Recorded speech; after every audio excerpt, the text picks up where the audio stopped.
dina jaaxal ñu bëri su fekkee damay tontu ci TikTok mais j'ai pas le choix parce que ñi may waxal awma seen numéro voilà. Il paraît que la sœur de monsieur Seck dama jot benn appel buy wax ne la sœur de monsieur Seck nee na monsieur Seck na ma porter plainte parce que je continue à publier madame Seck te man fase nañu ma kon na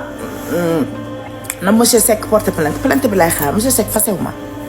plainte bi lay xaar tribunal boo leen ma woo dinaa leen wuyu man duma ko ñuy takk ay sœur ak ay jigéen naan ko fase ko mu ñu koy fase tribunal boo leen ma woo même de la haie ma wuyu leen Yérim fasewu ma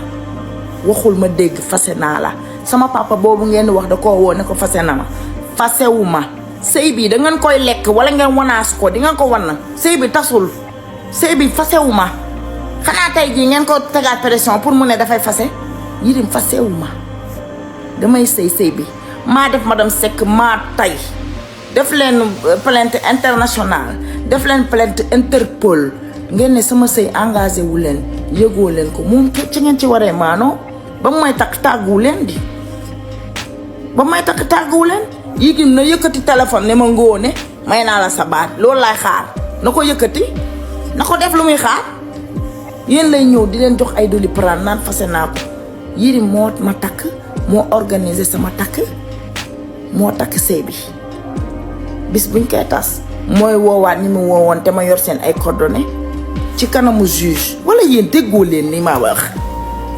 may wax ay samay sœur ay sama may wax ngay wax naan ay sëy bi engagé man maa ñëw damaa wut ci yéen ndimbal wala biñ ma takkee dama leen wëri ba pare beneen affaire du dara nag mais injustice bi laa nanguwul xam nga man mën naa amaat jëkkër suba ngir daw 24 heures sans problème mais li ngeen ma bëgg a jaay laa bëgg a jënd ba mu neex bis bu tas di am man mii lay neex bis bu tas di am man lay neex loolu dugal leen ko seen bopp yi te ngeen dalale ngeen génn sama TikTok bi ngeen di toog sëyuma ak yéen yàlla sax waxul ne jigéen mooy woote naan ay takk say effacé maa tay maa def madame Seck maa tay tey laa ko gën a mën a def Yérim moo takkoon de kenn forcéw ko may leen ma jàmm ngeen bàyyi leen ma doomu jàmbur la bàyyi leen ma ngir yàlla ba pare man maa waroon ngeen di Yérim di man maa waroon sóor Yérim ndax yéen ngeen rey ko mu dee di kii leen ngeen rey ko pression bi ngeen ko teg atunu ko man maa leen waroon wax day na jël leen seen frère wala jël leen seen xaw ma laan man maa leen ko waroon wax mais dama leen di wan ne duma ñooñu ñi ñu fase fan yi duma ñooñu